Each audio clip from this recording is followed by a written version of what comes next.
Who? Volume.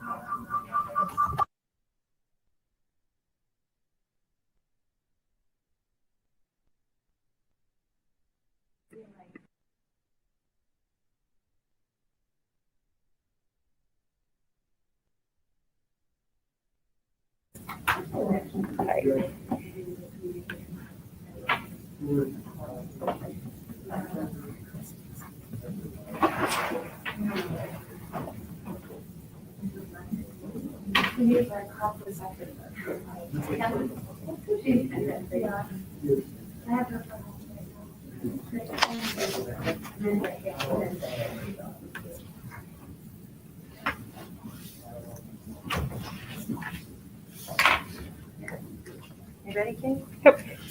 All right, it being 6:30, I will call to order a meeting of the Oregon School District Board of Education. It's Monday, May 10th. We are in person here at the Innovation Center at OHS. Katie, can you call the roll? Ms. Bijak? Here. Ms. Garrison? Yep. Mr. Mehring? Here. Ms. Lakuta? Here. Mr. LeBrun? Here. Mr. Pankratz? Present. Ms. Flanagan? Here. The board has a quorum, and I have received from Katie. We're good. There we go. Okay. And I have received from Katie that this meeting has been duly noticed, so we are good to go there. So I will take a motion to approve the agenda. So moved. Kim is moved and Heather has a second. All those in favor? Aye. Any opposed? We have an agenda. Next on the agenda is the consent calendar. Hopefully board members have had a chance to review that. I will make note that we have 2 donations that I'd like to recognize. ExxonMobil Educational Alliance has donated $500 for math and science at Brooklyn Elementary. And then I want to recognize former President Steve Zock and his wife Patty, who've made a $12,000 donation to Worthwood. So we really thank them for that lead donation for that project. And that we do have some resignations and some contracts. So I'll take a motion to approve and we'll do it by roll call. I'll make the motion. Awesome. All right, we have a motion and a second. Katie, can you call the roll? Mr. Pankratz? Yes. Ms. Lakuta? Yes. Ms. Bijak? Yes. Ms. Garrison? Yes. Mr. Mehring? Yes. Mr. LeBrun? Yes. Ms. Flanagan? Yes. Motion carries 7-0. Next on the agenda is B, information items. And first we start with public comment. Before we start with public comment though, we wanted to take this opportunity before every public comment session of every meeting to really explain what happens during public comment and why or why not the board cannot respond to people that speak in front of us. So I've asked our attorney, Gina Jonan, if she would please read a statement that gives a little bit more information about policy 180 and public comment and refer to open meetings law. Thanks, Gina. Thank you. Go ahead, you can unmute. And you can find this on every agenda and on our website as well. So District Policy 180.05 provides an opportunity for the public to address the board. The board values the public comment period and feedback from all stakeholders. To comply with the open meetings law and to ensure consistency, public comment will have the following parameters. Speakers will have 3 minutes in which to make their comments. Ms. Katie Heights will signal the speaker at 30 seconds with a yellow card and then a red card when time is up. The board will not comment after each speaker and will reserve discussion to any items on the agenda. Speakers are welcome to stay for the meeting. Next steps following the public comment may include referral to the appropriate administrator for follow-up with the speaker or placement of the matter on a future board agenda. Thank you, Gina. Registered for public comment tonight? Ms. Bilo. All right, Ms. Bilo, if you'd like to come up and address the board.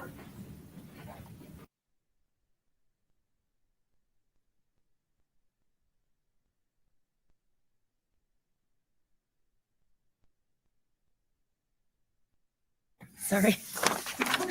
Good evening. Just briefly, my name is Andrea Bilode, and I have 2 students in the Oregon School District. And I recently came across the following statement. We need diverse representation, not only so every kid can see themselves as the hero of the story, but that every kid can understand that other kinds of kids are also the heroes of the story. And I think that's pretty powerful. Having age-appropriate curricula in our school district that includes the diversity of students and their families allows all students to be the heroes of the stories. We allow them to be visible. There is no greater service we can provide to our children and ultimately to our community than allowing every child to be seen and included. Visibility builds self-esteem through a sense of belonging and knowing it is okay to be who we are. And why shouldn't children with disabilities or children who are members of the LGBTQIA community or children with parents of members of that community or children from multiracial families or with any kind of family makeup other than the traditional family model see themselves represented in their school's curriculum? And it is just as important for children from traditional families to see and learn that there are other types of families that are just as ordinary as their own. I'm grateful for our amazing student services members, the SEL coaches, the teachers who are working so hard to make sure that all our children know they are loved and cared for. And I'm grateful for our district administration and the focus on the whole child and the ongoing detailed correspondence keeping district parents informed of everything that's going on. Thank you. Is there anyone else registered for public comment? There is not. Okay, moving on to section B2, OEA report. Laura, do we have a report from you tonight? Nothing from us, thank you. All right, thanks, Laura. Next up, B3 is student report. Andrew.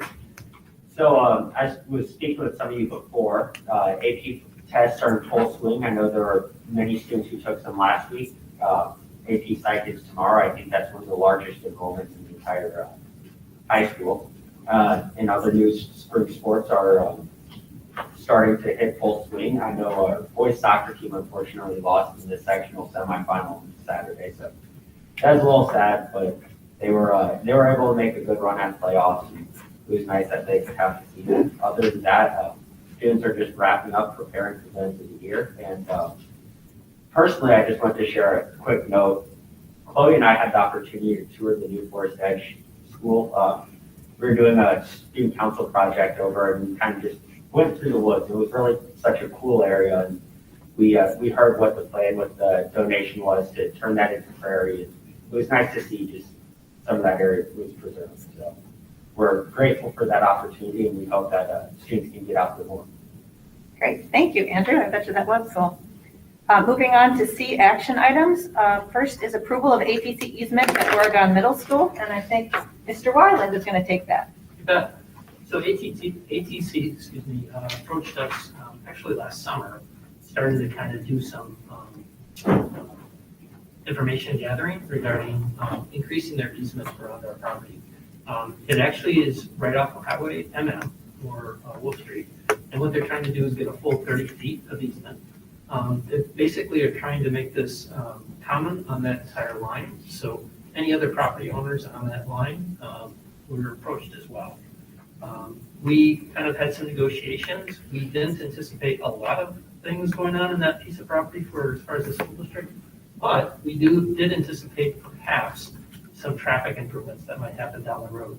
And so we kind of negotiated some information related to that might impact our polls, as well as we kind of countered their offer of $1,500 to be more consistent with what the other neighbors are getting in the area, which is closer to $6,500 or $7,500.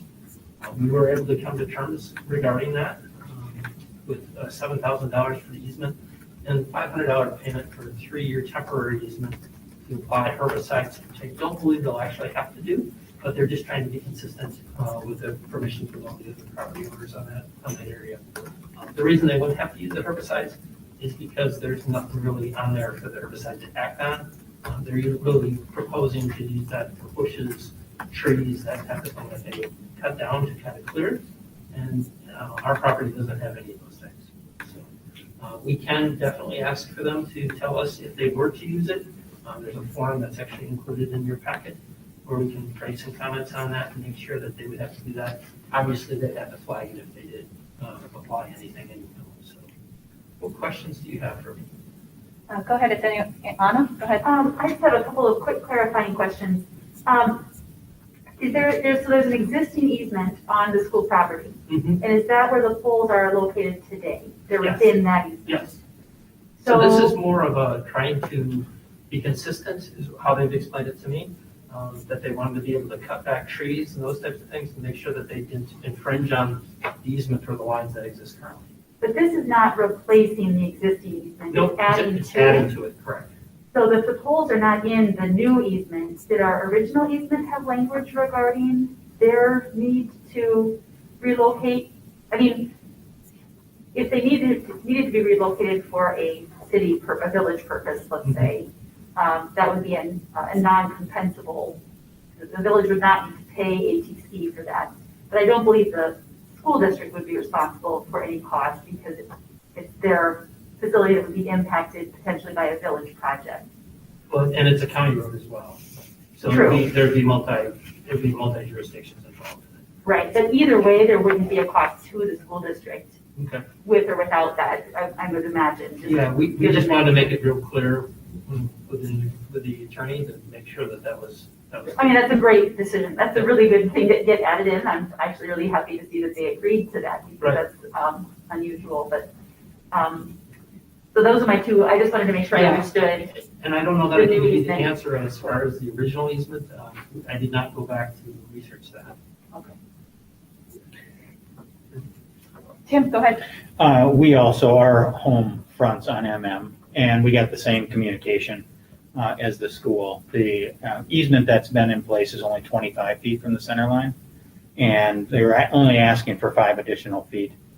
They have plans to improve that line down to Brooklyn. And so, again, to make it just standard wherever else they have easements, it's a pretty simple request. And to pay us for it is a pretty simple expectation as well, so. Any of you guys have any questions? Looks like the expertise on lines is on this side of the room tonight. Kevin, do you have anything? No, Tim's explanation was very helpful, so I'm comfortable. Right. Good work to Andy in negotiating. the Yeah. RFP. All right, I will entertain a motion to approve this. Is there a second? Mary, you seconded? No, I'm. Oh, I'll second. Okay, we have a motion and a second. Any further discussion? All those in favor say aye. Aye. Any opposed? Motion passes 7-0. Thanks, Andy. Okay, moving on to discussion items. D1 is committee reports. I just wanted to make sure we announced publicly our committees for this year. Anna is going to stay as chair of policy, and she will be joined on that committee by Kevin and Mary. And then Troy is going to retain his chairmanship of the vision steering, and he will be joined on that committee by Tim and Heather. So Anna, did you want to give an update in terms of where we're at? Good luck in your AP exams, Andrew.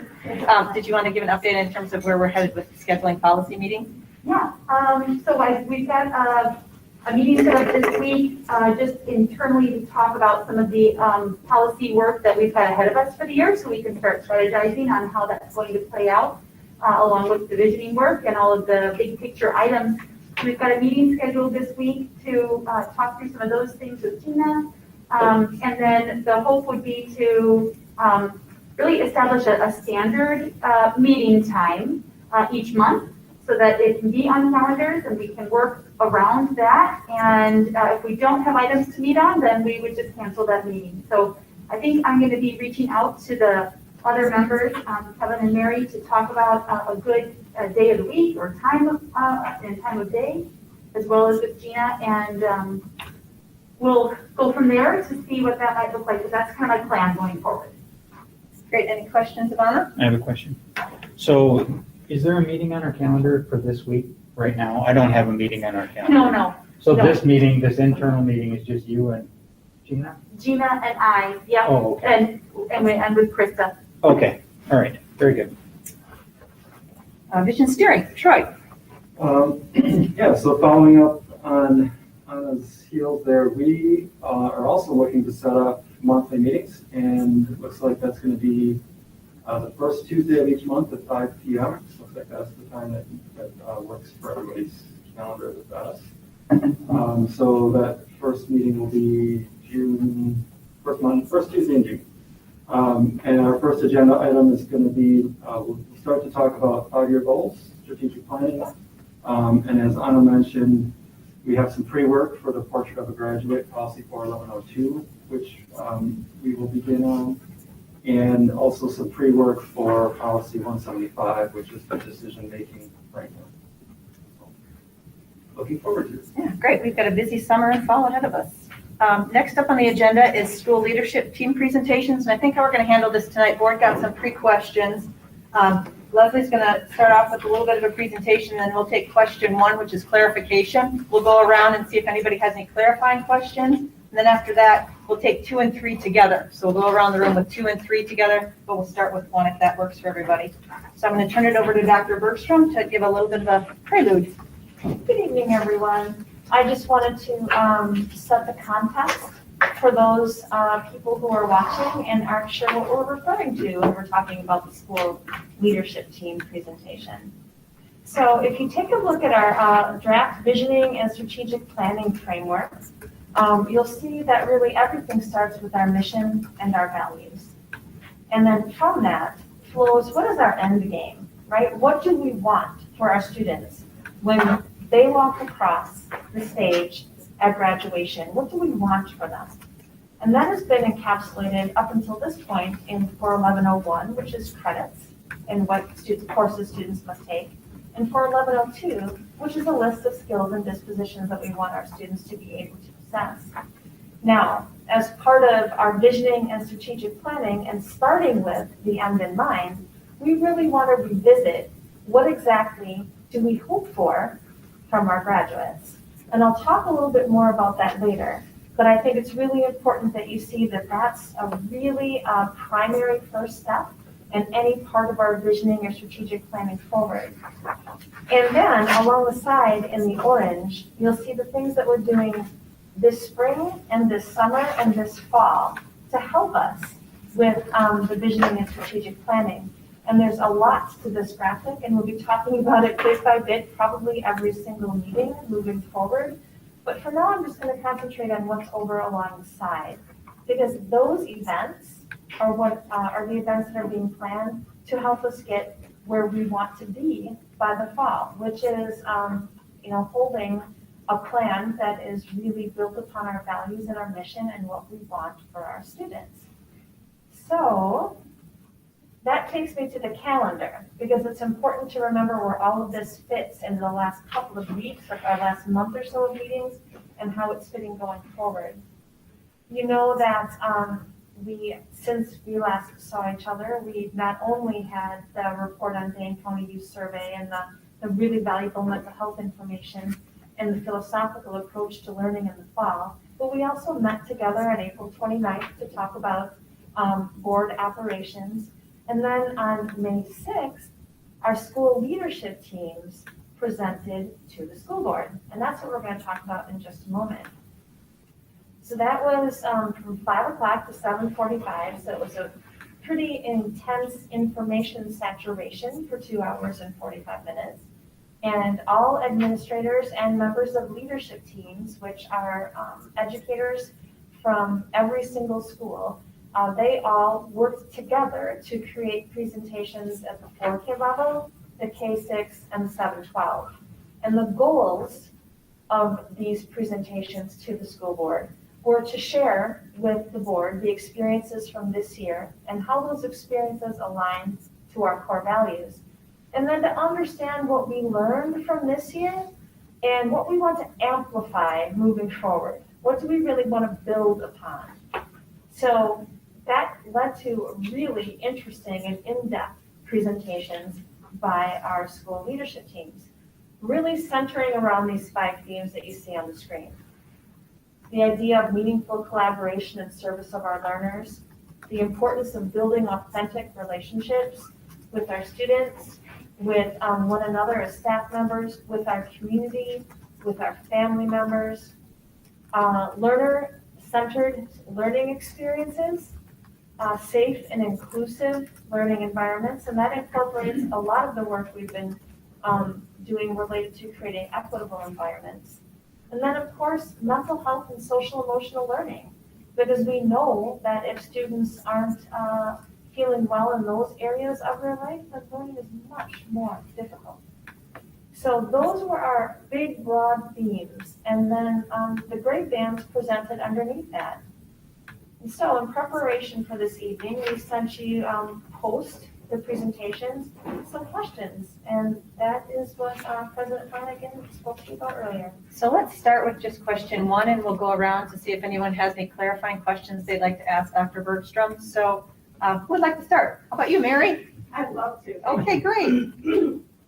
So I very much enjoyed the presentation, and I think it's very clear from my personal experience in our house that building relationships between the learners and the educators is a very critical component of education.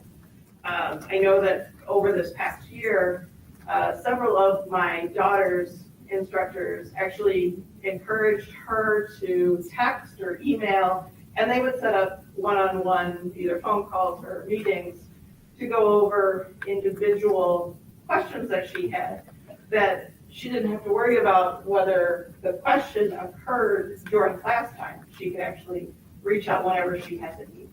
So I think that really helped her build stronger relationships to not only the educator, but to the curriculum.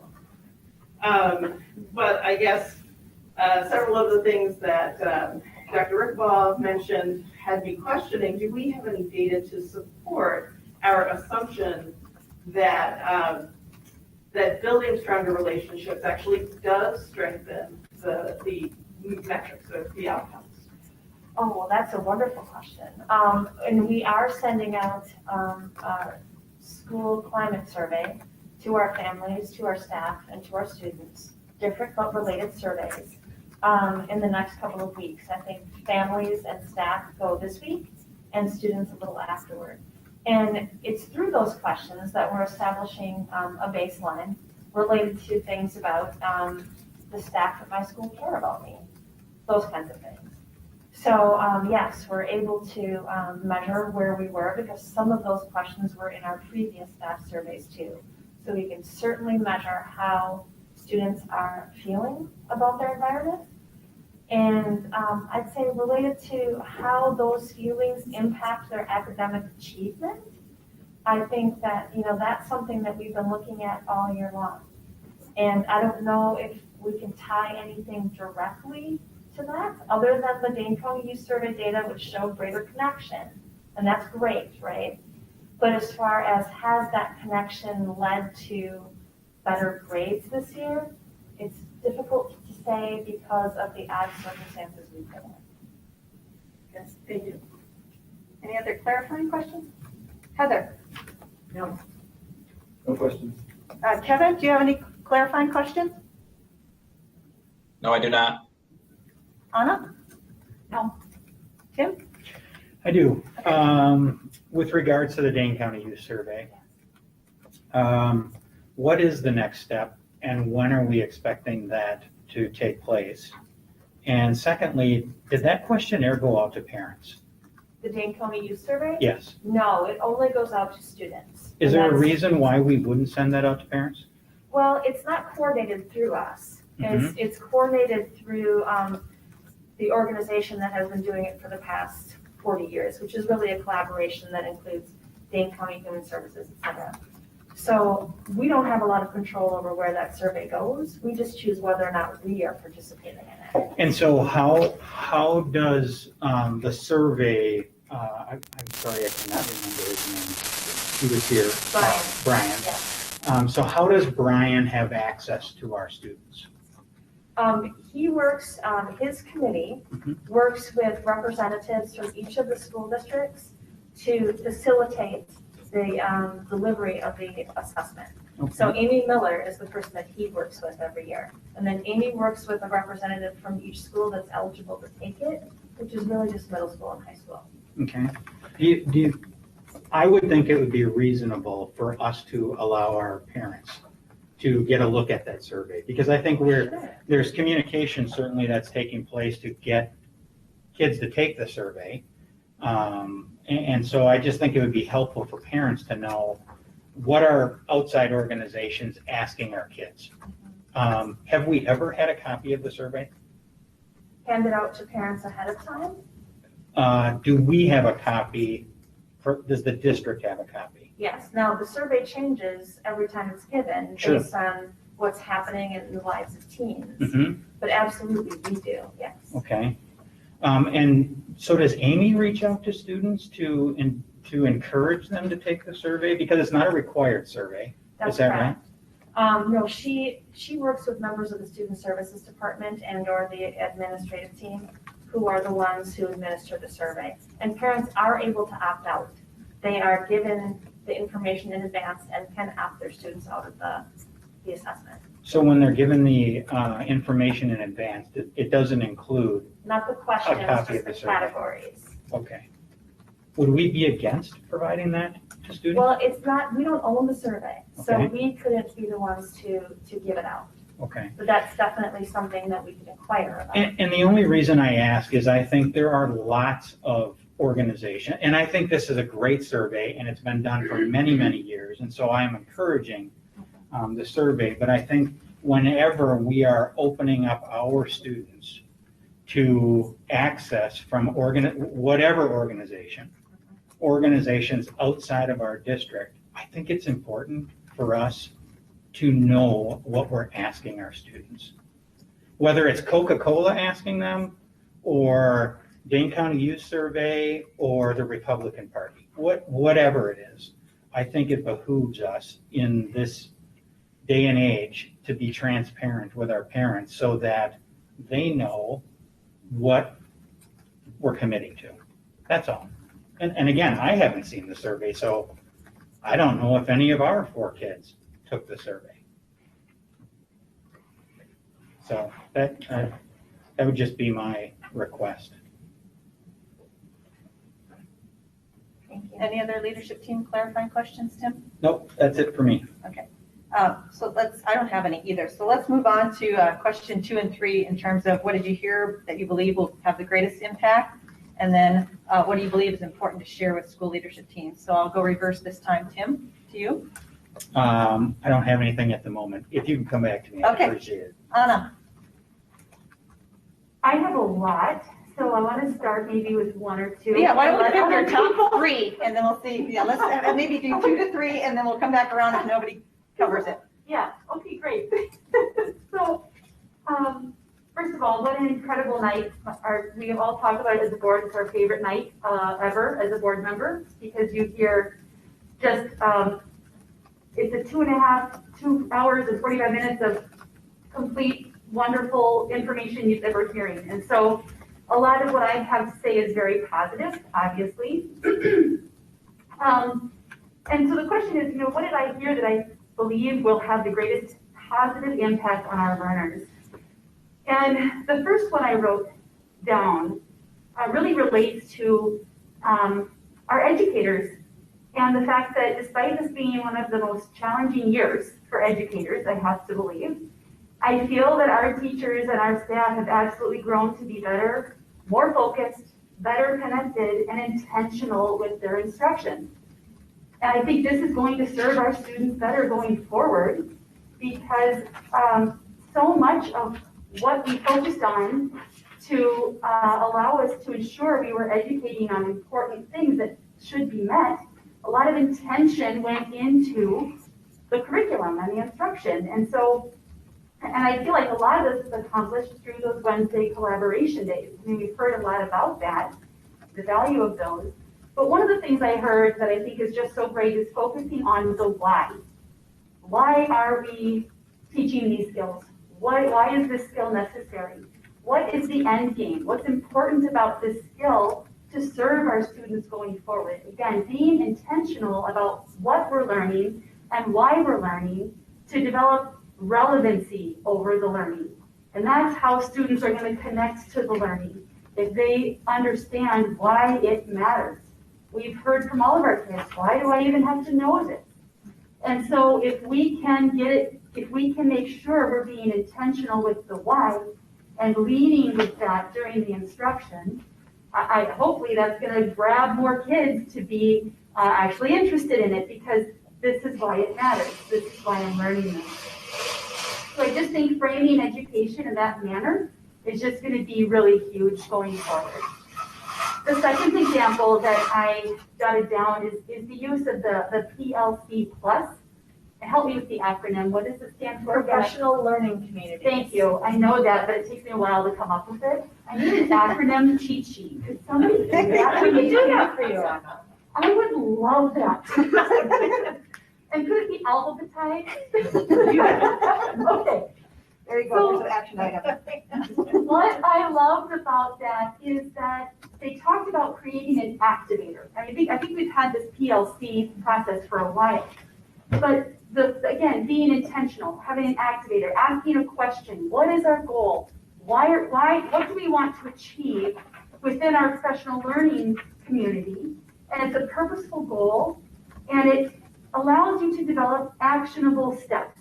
So again, you're not kind of going into it blindly, not that they were, I'm not trying to suggest that, but the point is they talked about how they set a goal, and each meeting had an agenda, and it was, what is our goal, what is our purpose, what are the actionable steps, and that was based on data to establish the steps, and then data to evaluate the success of those steps.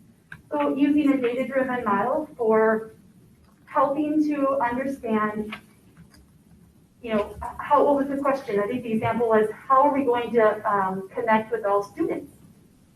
And again, it was creating these actionable steps. So I just think that's going to be really amazing going forward. And so that's kind of the first one. The second one I have is about equity. And what I loved about equity and what we heard is not only are we talking about specific lessons to talk about these things with our students and our learners, but we're weaving equity into multidisciplinary areas. We are focusing on relevant topics that are happening in our society today. We're bringing these topics into music, into science, into English. I can attest to this. My son is in orchestra, and he came home playing the Motown music. And it was like every time he'd do dishes, he would tell Alexa to play Motown music. And we were in our kitchen dancing around, just happy as could be. And that was intentional. That was part of using equity within music. And so I think if we keep doing that, it's so powerful to bring awareness to this topic in a relevant, meaningful way that expands our understanding and the depth of those issues across those multidisciplinary areas. So I just thought that was amazing. I also love including student voice and the development of those lessons and those topics, because they are the ones living this, and I just think that is really, really important. I love that is how a lot of these things were developed. And I think that's great.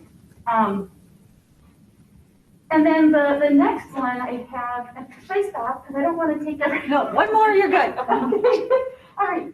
The next one I have focuses on relationships and those connections, right? What was interesting to me is that we've talked a lot about student to staff relationships, right? Students be having connections and having a relationship with their educators, with the people they see in the school. What I hadn't thought about was the teacher-to-teacher connections and relationships. And I feel like that has been built upon so heavily this year. And it's just, I think, going to be a very positive thing to have that going forward, because you learn so much from the people doing similar things in their classroom. And you can learn how to be a better educator and how to improve what you're doing. And it also allowed for those discussions about individual students across multiple disciplines. Again, a multidisciplinary approach to understanding our students. And if you get that bigger picture as you hear from different input, that is going to be a positive thing for our learners. It's just going to be amazing. And then the last one I have, I did get through mine so quickly, is making learning fun. And I feel like this was part of what this year did as well, because we all know that kids were having a hard time, teachers were having a hard time. This was a hard year. And so I think we focused on how to make it fun. I love the theme of our summer semester, foster a love of learning, and I think that's how it should, that should be our universal theme, is because in the end, what's our goal? Our goal is to help students want to learn, to be excited about learning. Two examples that I really appreciated learning about was the universal levels of support being in class. So we talk about how some students need additional assistance, additional support. Well, instead of pulling those kids away from their classroom where they feel like, oh, I don't get to be in my class anymore, we're bringing people in and we're supporting their learning in their classroom. It's more inclusive, it's more intentional, and I just think it's a wonderful example of how we're making learning fun by not differentiating kids who need to be pulled from the classroom. That to me is huge. The second example really were just the examples that we heard about, playing music at the end of the day when they're headed out to the bus to stay in their line or do their thing or go the right way. I don't know what it was, but, bringing those things, the daily, weekly jokes that they were telling through the loudspeaker, the Fitness Fridays, I could go on, but I just think focusing on those fun things, not only does it make learning fun, but it deepens those relationships and those connections with your classmates and your teachers and the staff there. So those were the four things that really resonated for me during the leadership teams. Great, thanks, Anna. Yeah. Kevin, you're next, and then Mary. All right, that's a tough act to follow, Anna, but I'll do my best.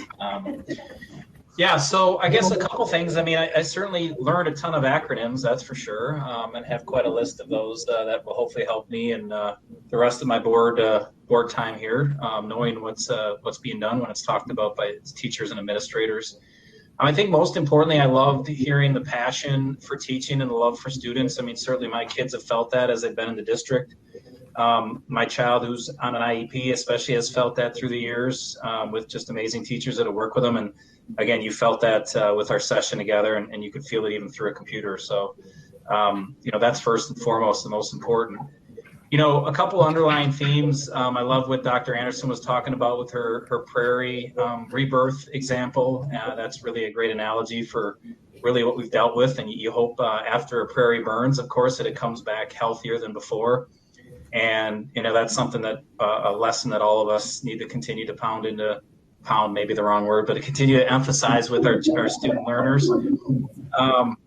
And the other thing to it that was maybe not talked about intentionally or outwardly, but is an underlying theme to what we've been dealing with this year, around the world really, but also in education, is just the whole theme of resilience.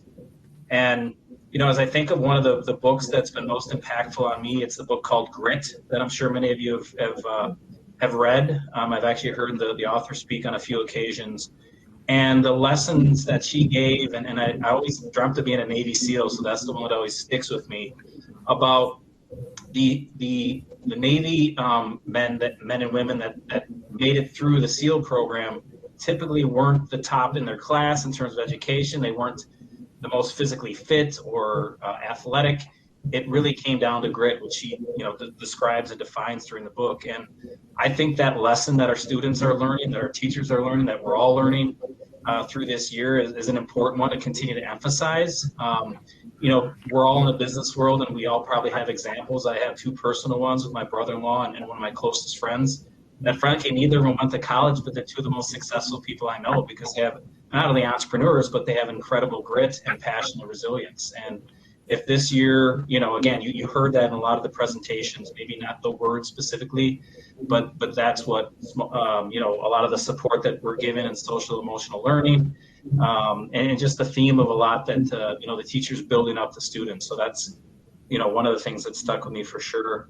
On the equity topic, the whole equity educational leadership team, I loved obviously that has student involvement. I think it's important, kind of getting at the third question, to make sure that we're involving all students, not the ones that just impacted, but the whole, array of students that are in our student body. It's important to continue to listen to everyone's opinion on how they feel about, topics related to equity, because it obviously is a sensitive topic and one we want to hear everyone out on. And I guess the last thing, I guess two other quick things. Sorry, my list is going on a little bit here, but the readiness profiles for academic career planning was something I really loved. I'd love to see an example of it if we could. I'm involved in some charities that are working with foster kids and what have you to put life success plans for them. So, I mean, that's just a great tool and a great thing to document goals and put a path forward. It's a simple thing, but so powerful. And then I also wanted to mention too, I love the whole part about, just the fun. I mean, a lot of times, in our work life or school life or what have you, things can drag on a little bit and get tough, and it gets back to grit, but it also gets back to trying to have fun. And some of the humor that was used in Brooklyn and other places. I remember too, I think I mentioned this early on, that Mrs. Hoppy with my twins earlier in the year had the kids in the class making the animal sound that most describes them, and I was wondering why they were making lion sounds and other sounds. So that whole theme has been carried through, it looks like, and it's been one small but important aspect of helping our kids be resilient through this year. So that's what comes to mind with these two questions. Thank you, Kevin. Mary, and then Heather. So, everything that Anna and Kevin have already said, you hit a lot of my high points. I was so excited to see that even the students feel that there's an increased focus on equity, social justice, and simply being culturally responsive. I was also very happy to see the inclusion of families in the Connections class. And also around the SAC, the Subject Area Committees, another wonderful acronym, which I think really gives the educators the opportunity to make joint decisions and align the approaches. I think that was a spectacular opportunity afforded by the pandemic. And I think that's something that we probably have learned from and need to carry forward. I'll stop there. Heather, and then Troy. Troy, sorry that you're last. But I'm going to repeat some of the things because I was so blown away. I think it's worth repeating, not only to get a sense of some themes, but also just because we cannot give enough accolades for our educators and our leaders this year. So I hope whoever's listening or whoever's tuning in later hears the immense amount of gratitude that we have. This was my first time kind of going through the school leadership piece because obviously last year in April and May we were, in full-on crisis mode. And so just I knew this, but I was just blown away with what caring and amazing educators we have. My kids are pretty young, so I'm fairly new kind of in the district, but it was just so wonderful to see the continuum and what amazing staff and teachers we have, from 4K to 12. So that was really exciting to hear. I loved the feeling of positivity after a tough year. This would have definitely gone in a different direction and been like, well, this is really hard, so we couldn't do X, Y, and Z. And instead it was all of these people finding silver linings and just digging in and making it happen. And, my mantra this year has been never waste a good crisis. And I feel like that's what our teachers did this year. So just, I can't be thankful enough for that. I have 4 themes. They've all been said, but I'm saying them again. The connections piece, the Ready, Set, Go piece of it, the adult child-teacher connection I thought was so important, the Panther connection piece, the teacher-to-teacher, and I'll share a personal example. My son is in 2nd grade, and we had to do a swap from in-person to online and back to in-person. And so that's a different teacher, right?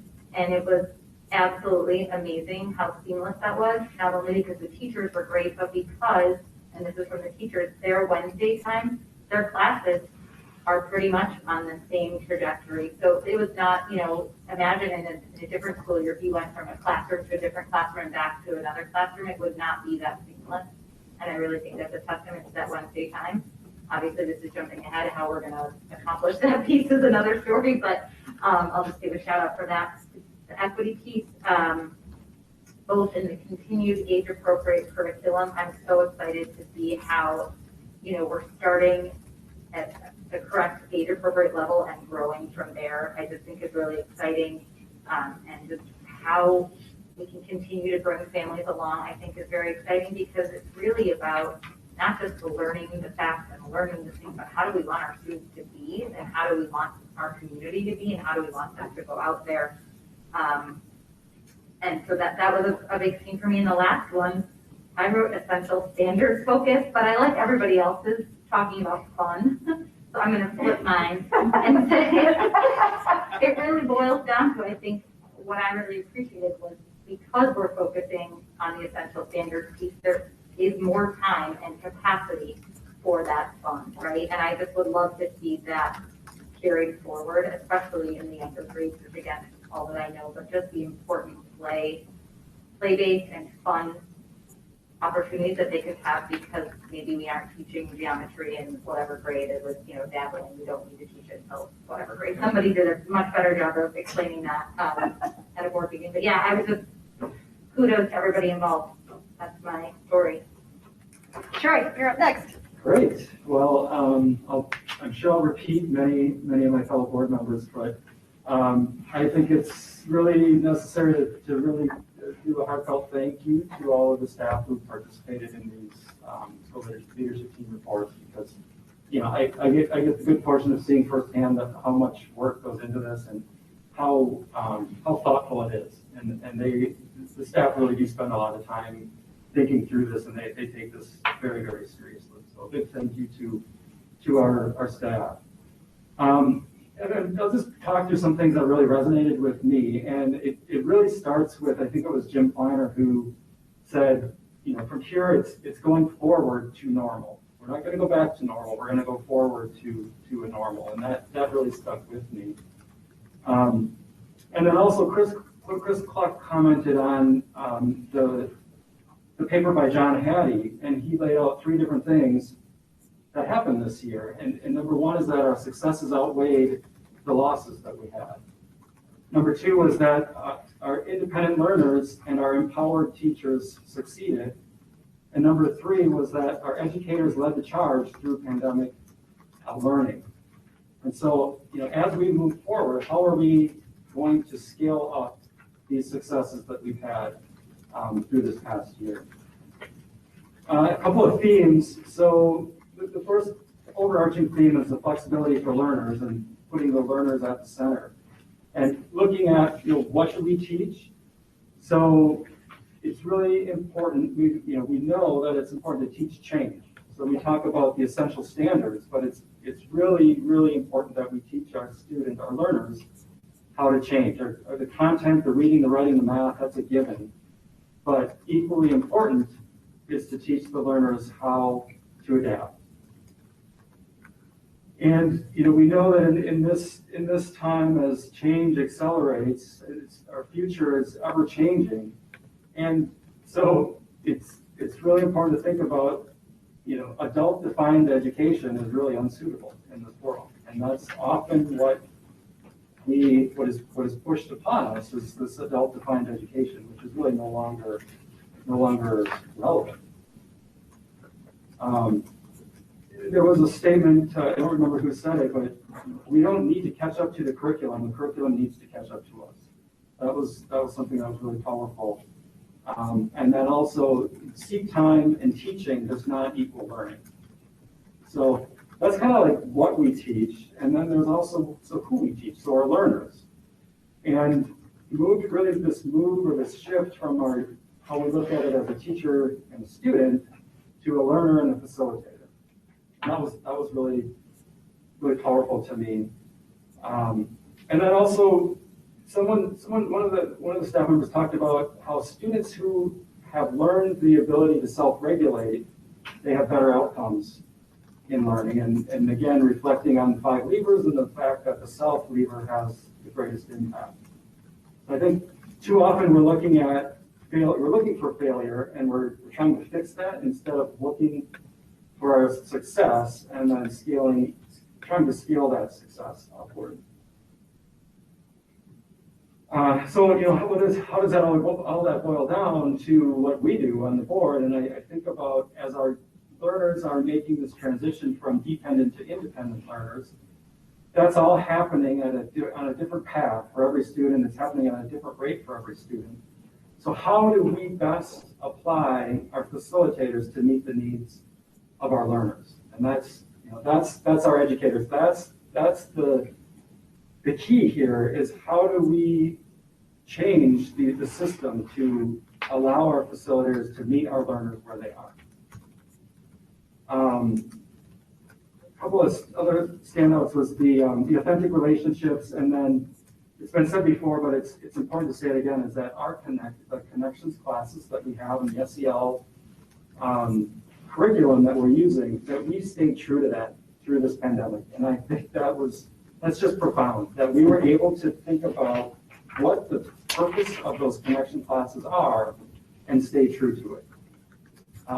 And I want to restate this quote as well from Miller Stang, and she's a really, really keen 11th grader who, I still remember her 8th grade graduation speech because she is a very profound student, very wise beyond her age. But she pointed out at the end of the day we are human beings, and again, just that really stuck with me, and it goes back to the fact that every one of our 4,000 students is different, and they have a different rate of learning, and they're all in a different place, and we need to meet them in that place.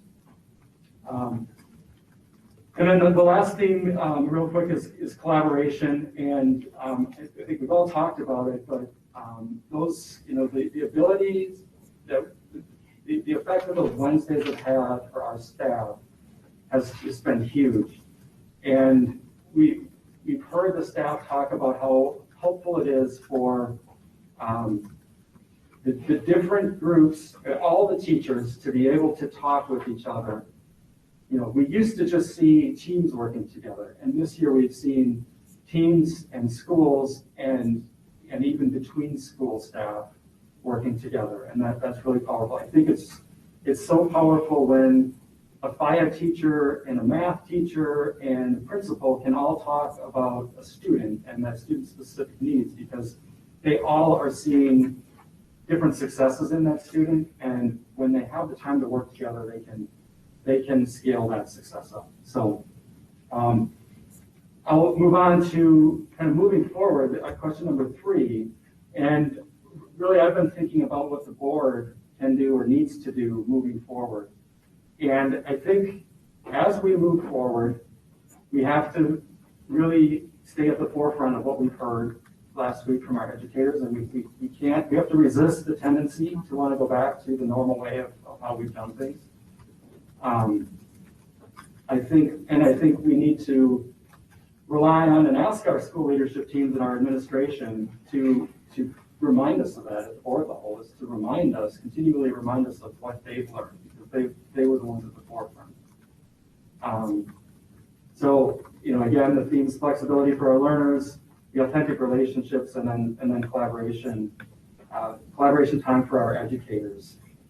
Next year we're going to lose those Wednesdays and those collaboration opportunities. So I'm really interested in how we can restore the ability to collaborate as we go forward, and so that we don't lose the ground that we've made up. And I was going to close with the best analogy of the pandemic that I've heard is Dr. Anderson's prairie fire. Kevin covered it already, but I was really moved by that, and just the idea that we're going to grow back stronger from this all. That's it. Thank you.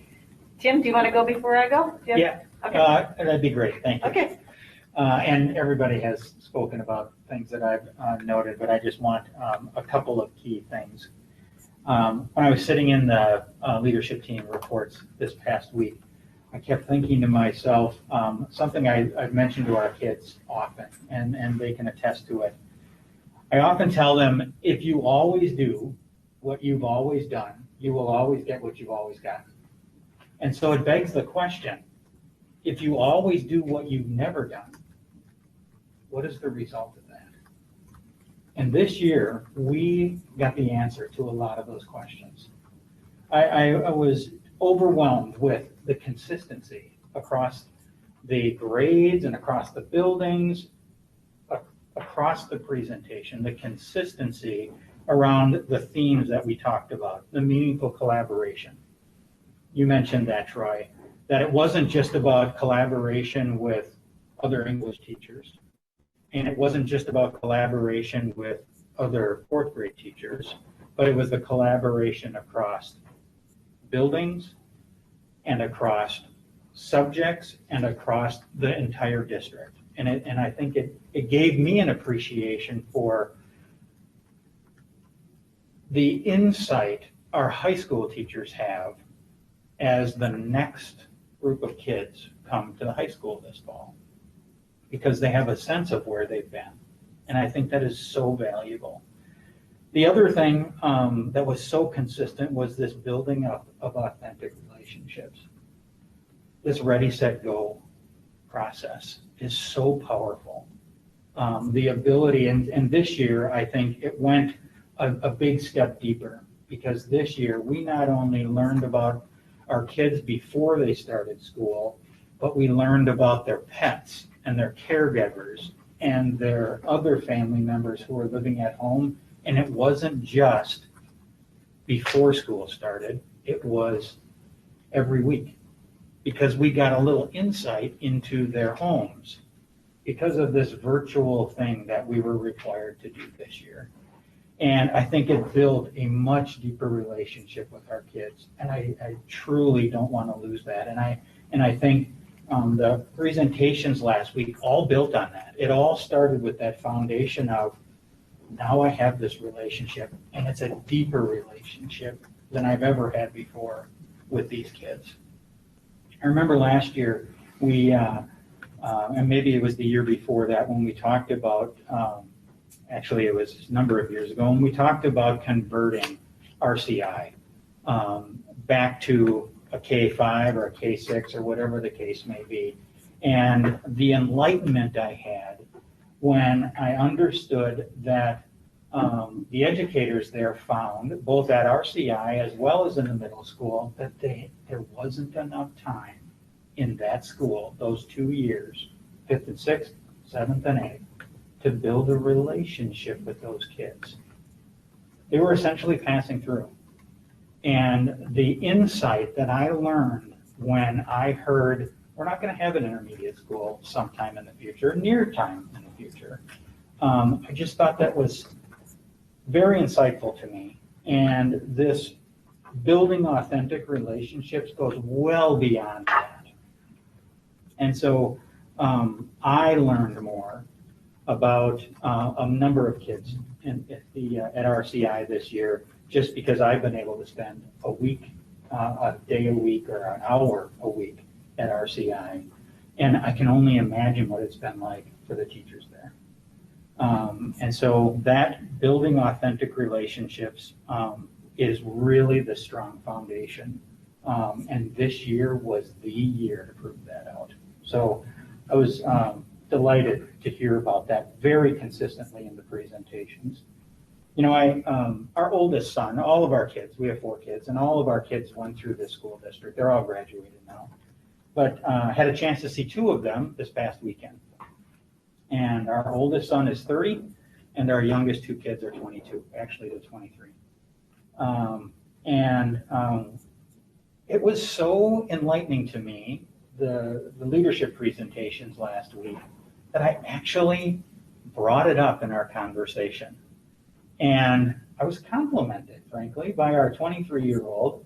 And maybe it's just part of life, you know, it's amazing how smart your kids get, or how smart your parents get by the time you're 23 or 30 years old. But it showed me a very clear evolution around truly individualized learning, because our 30-year-old was kind of at the front end of that. And then it turned into social emotional learning. And our middle son was really kind of the front end of that. And lastly, the approach we're taking around equity. And being able to, for me, both to internalize, but to explain what's going on today, because they're all out of school now, allowed me to see the evolution that has taken place just over the last 3 or 4 years around equity. And so I heard all of that in the presentations last week. And so I can see the future much more clearly than I could 2 weeks ago because of those presentations. And I truly appreciate that. So I too, just like all of you, have found how fortunate we are to have the people we have.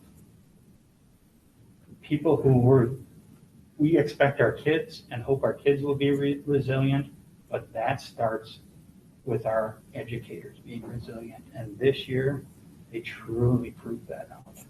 Truly proved that out. And so there are some things that we learned. I can't wait to see how we're going to continue those.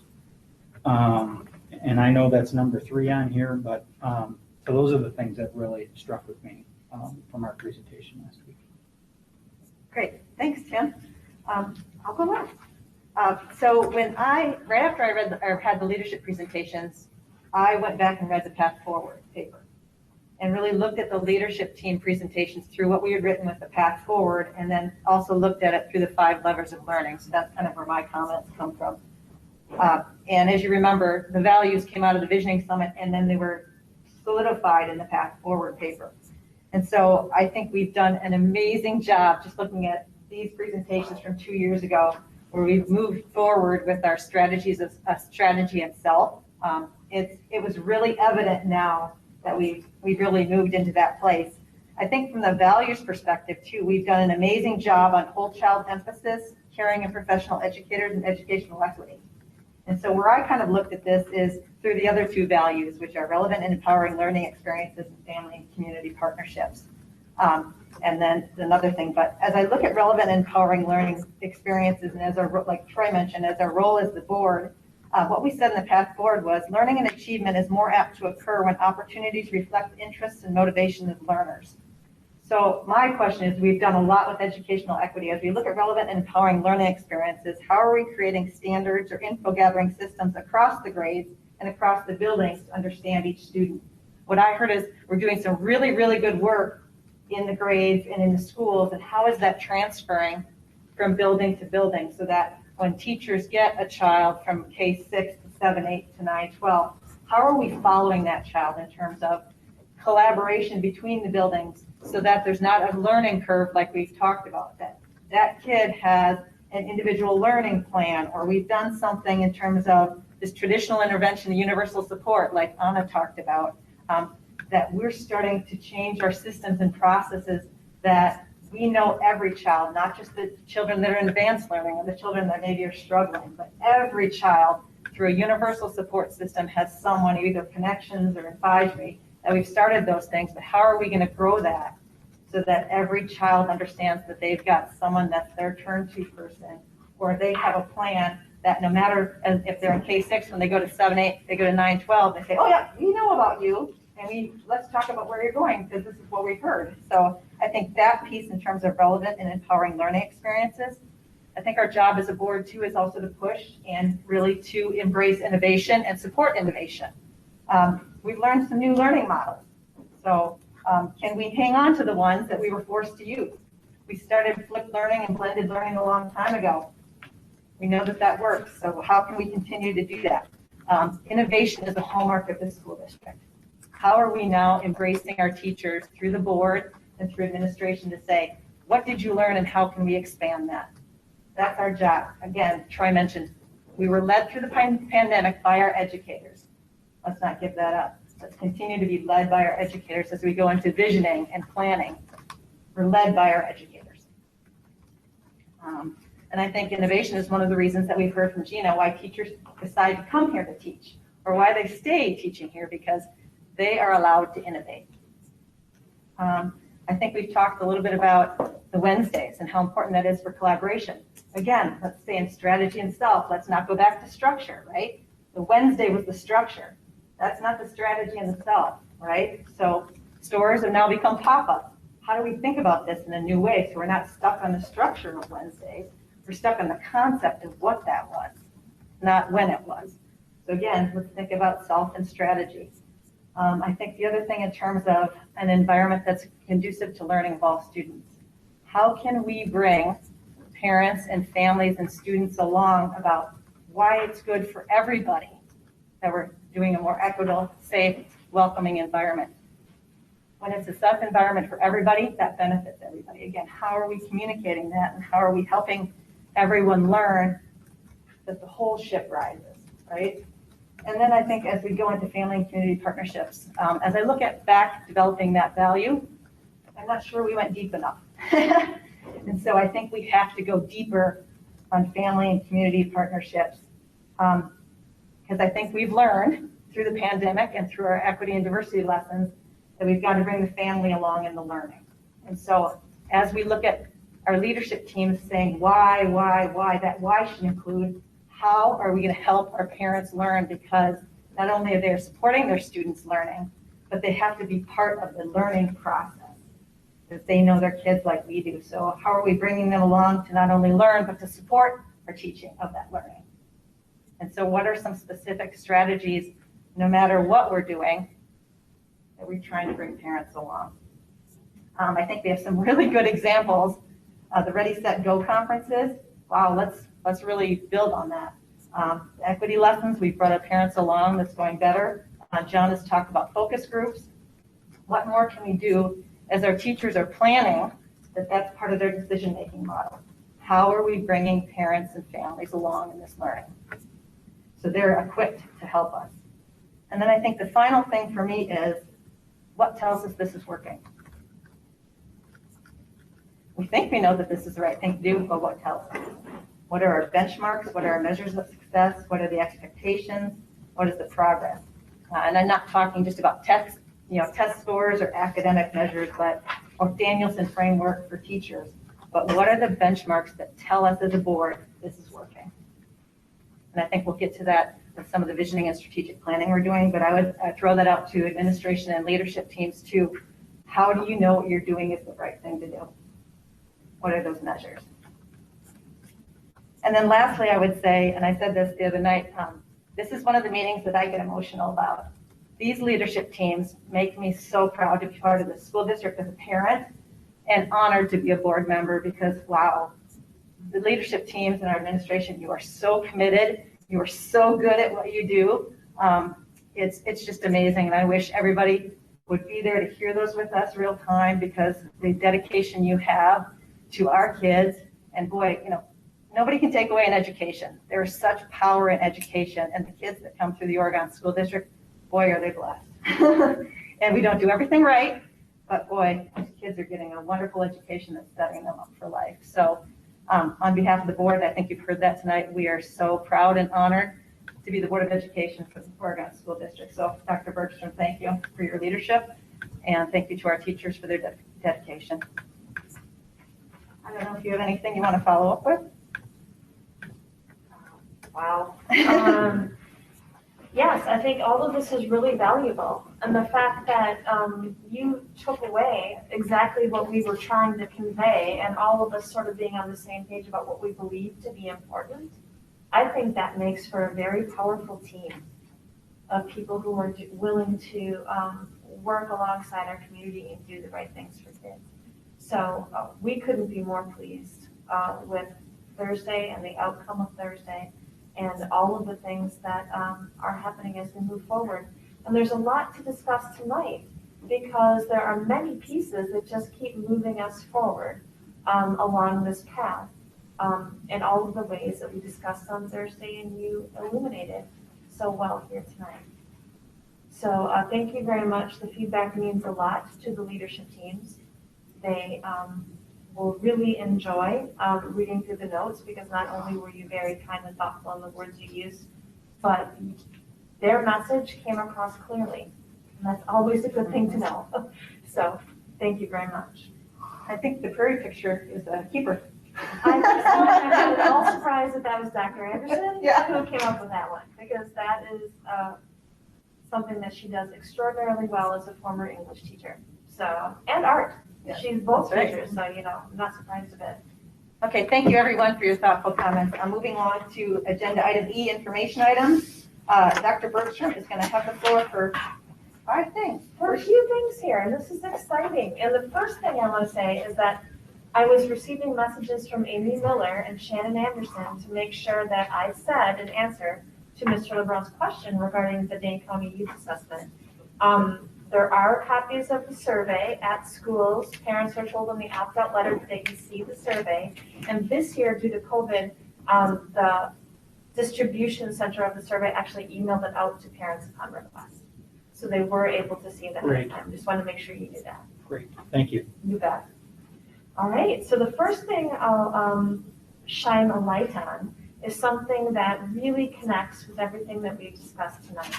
And that is everything we're doing is in service of something, right? It's in service of what we watch for our students when they leave us and they take the next step in their life, whatever that next step may be.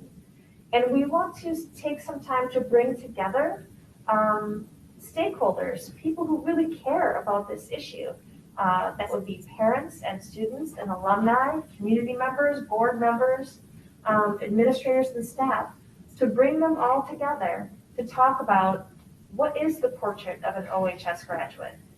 What is our collective vision that articulates the characteristics that we want an OSD graduate to have? So we'll be bringing together, as part of this visioning summit, about 75 or so members of our broad community, and we'll take what they tell us and we will use it in many of the events that you see listed alongside in orange, because we will take it to our administrative workshop in June, where we will use that as part of the information that we help, that helps us plan forward. It'll go back to the visioning committee, who will then take what the group that was a part of the summit, what the portrait of a graduate, the input they gave us. The visioning committee will help to write or draft a policy that would then go to the policy committee for further review. So every group, every important committee will be a part of this, and it really will be the outgrowth of what our community tells us is important. And it's exciting, because it's going to give us a new North Star, or an updated North Star, I should say.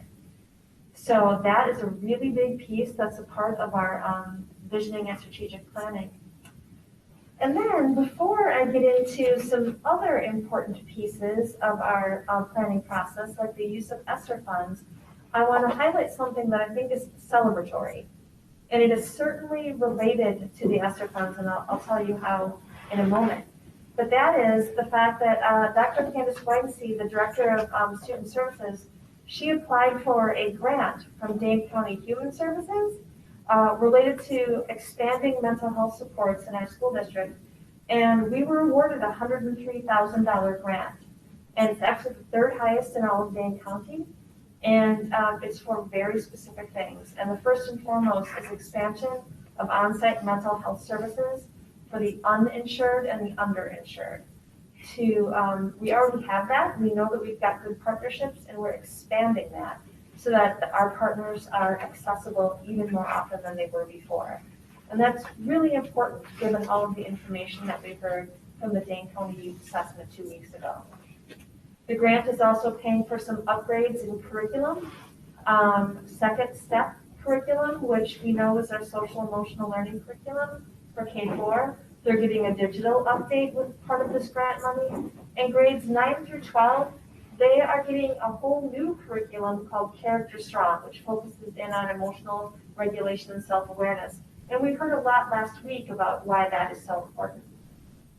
Every school will be able to outfit a sensory or calming room. And I think that that is also a really important strategy as we're trying to help students become self-aware and learn to regulate their own emotions. We'll also have resiliency kits that include journals and guides that students are able to utilize as part of the follow-up for the groups that they're experiencing, either with one of our outside partners or with our own wonderful counseling staff. And then we'll also have restorative justice training. So I think it'll be money very well spent in service of our students' mental health and social emotional learning needs. And it's just a great celebration. I wanted to put it toward the beginning of the meeting so that we could all have one more thing to feel really great about. Please give our thanks to Dr. Weidenstein. Those grants are pretty expensive, and that's amazing. We know how important it is. Absolutely.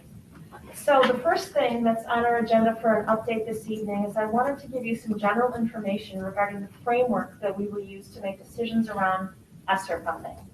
So if you're wondering, what in the world is that? ESSER funding is the Elementary Secondary School Emergency Relief Program, and it comes underneath the CARES Act. So it's providing funds to school districts to help us respond to the changes in student needs that resulted from COVID-19.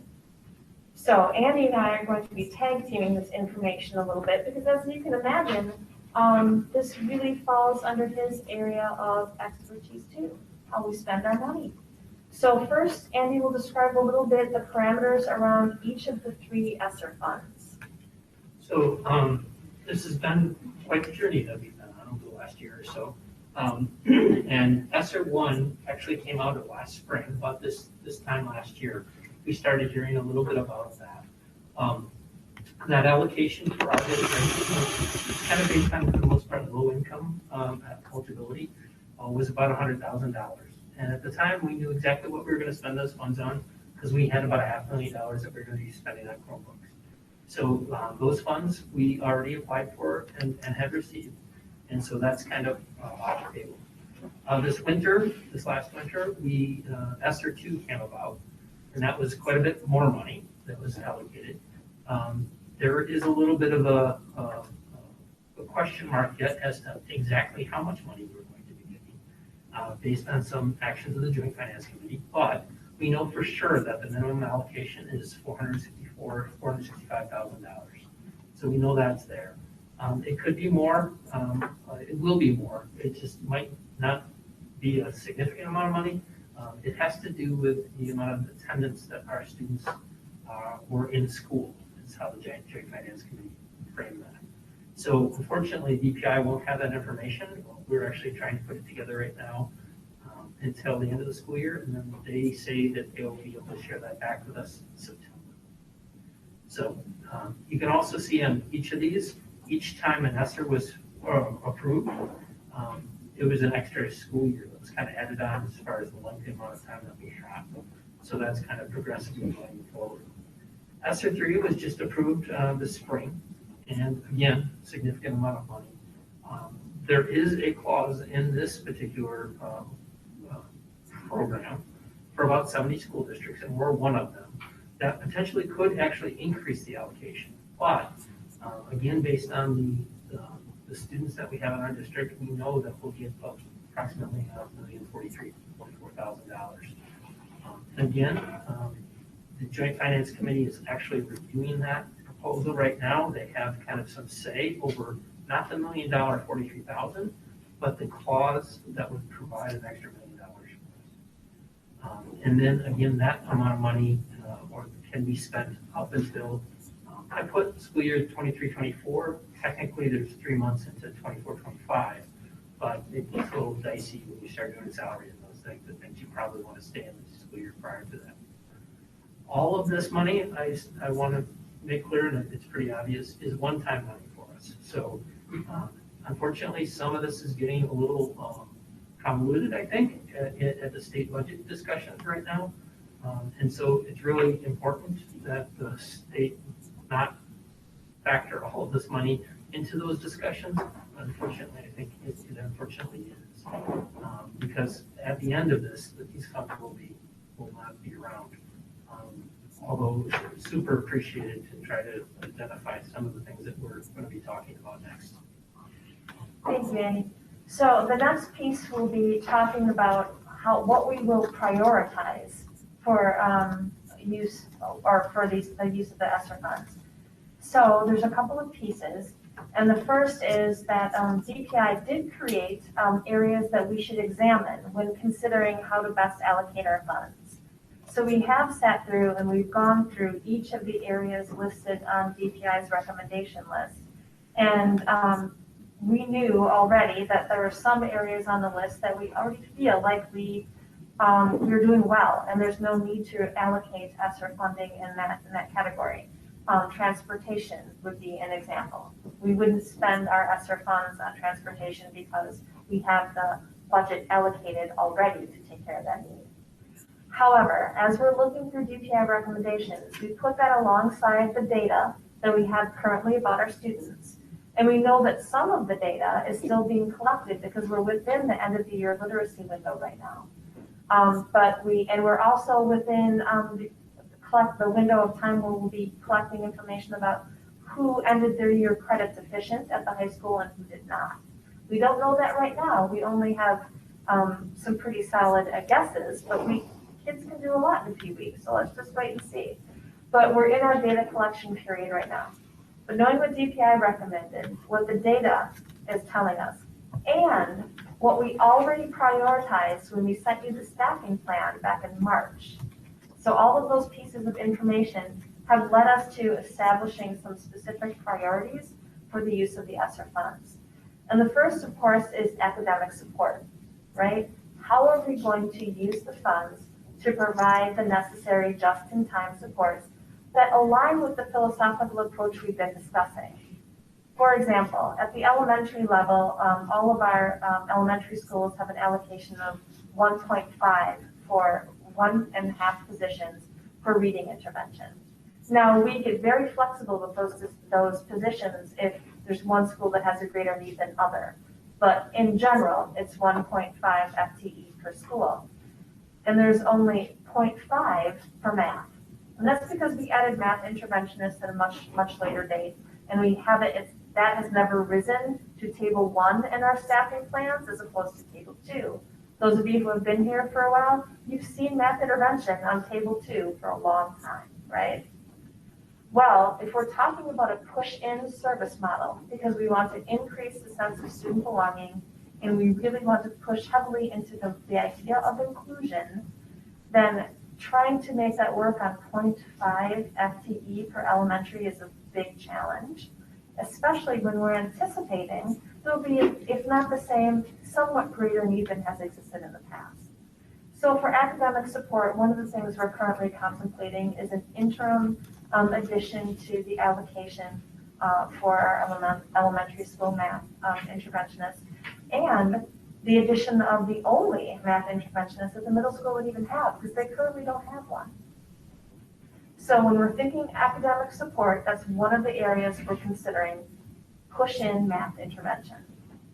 The next thing that's under consideration is someone to work specifically at the high school, focusing in on the students who, by the end of their 9th grade, don't have the full 5 credits.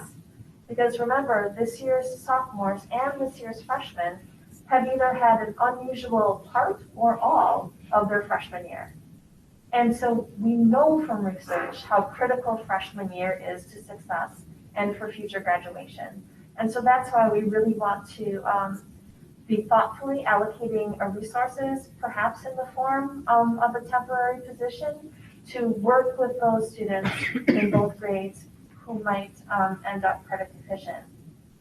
So that's part of our consideration for academic support. And math intervention, as you know, was already on table 2 of the staffing plan. So that isn't anything new at all. The only new piece would be taking a slightly different approach at the high school and providing another layer of support. For mental health, you know that the 2 social workers that we will be using ESSER funds to pay for those 2 positions for at least 2 years, that was part of our table 1 in the staffing plan. So we've already determined and you've already approved that those are critical positions. And that will give us 1 social worker at the high school who is a half-time AODA coordinator, half-time social worker, a social worker at the middle school, and then 2 social workers spread out over our K-6 schools. So that's a doubling of the number of school social workers that are serving our students. And then finally, third, also putting some of the ESSER funding toward supporting our multilingual learners. And if you remember right, that was on table 2 also, right? Bilingual and ESL support at Forest Edge and the high school. The high school in particular, in order to have legally required bilingual programming, you need to have 20 students within the same grade band speaking the same language. And this is the year that we believe we'll probably hit that requirement. And if we don't hit it, we'll only be a student or 2 off. So knowing that multilingual learners have very often really had perhaps any inequities that have existed, it could have been definitely exacerbated by the fact that we've been through a year-long pandemic. And so we want to make sure that we are well-staffed in serving the needs of our multilingual learners. And that is an area that we're assuming that we will be able to grow into, because these are positions with one-time dollars. We don't usually do that, right? And that's why we're talking about interim additions to the math contracts. That's why we spoke specifically about social workers, knowing when they're taking a position that at this point, there's 2 years of funding for those positions. And now we also know that in hiring someone who is serving the needs of multilingual learners, it requires a specialized license. An interim position just is something that people would not leave their current position for. Consequently, it's going to have to be a permanent addition that we pay for through growth after the ESSER funds are no longer there. And then we'll also be allocating pandemic-related expenses to ESSER. Things like the tents, so we're holding outdoor music classes, all of the desks we purchased so that we can keep students 6 and then 3 feet apart. Those type of expenses, in addition to all of the other things like the extra cleaning supplies, all of that sort of thing, we can allocate that to ESSER. But then what does that do? It frees up budgetary money that we can allocate in another way that's aligned with our priorities. So I'm going to hand it to Andy before he's going to talk about some dependencies related to this money before he hands it back to me to talk about action steps. So Andy, do you want to talk about some of the things that we just don't know yet? Yeah, I kind of mentioned those already. This will be quick. One is the final amounts, right? The dollar amount won't double, but could potentially double, just because of the review process by the Joint Finance Committee and the process that they put in place for ESSER 2. So that's a real big unknown. We could be somewhere between $1.4 million left, or somewhere between perhaps even $2.8 million. So until we know where we are, that will probably focus our prioritization process on that first 1.4 million, and then we'll have to think about what happens as we know more. Timing of the decision, well, that's another interesting thing. Obviously, we don't know the ESSER 2 dollar amount until September. ESSER 3 feels like it's being wrapped up into the budget process. If I were to say the budget process, if I had the crystal ball, I think it will go into late summer, if not fall. Things are just not real conducive to decision-making right now at the state level. So that's another process. Hopefully, we'll get some direction on that sooner than later, but we don't know. Possible additional grant funds, and this is kind of connected to the next one too, E-rate. About a week ago, so things are constantly moving. About a week ago, we were told that E-rate, which in the past has paid for communications technology for us, so for instance, the internet, that type of thing, and we've also applied for putting fiber in the ground with the E-rate process. But they're opening that up for devices, which hasn't ever happened since we've been around.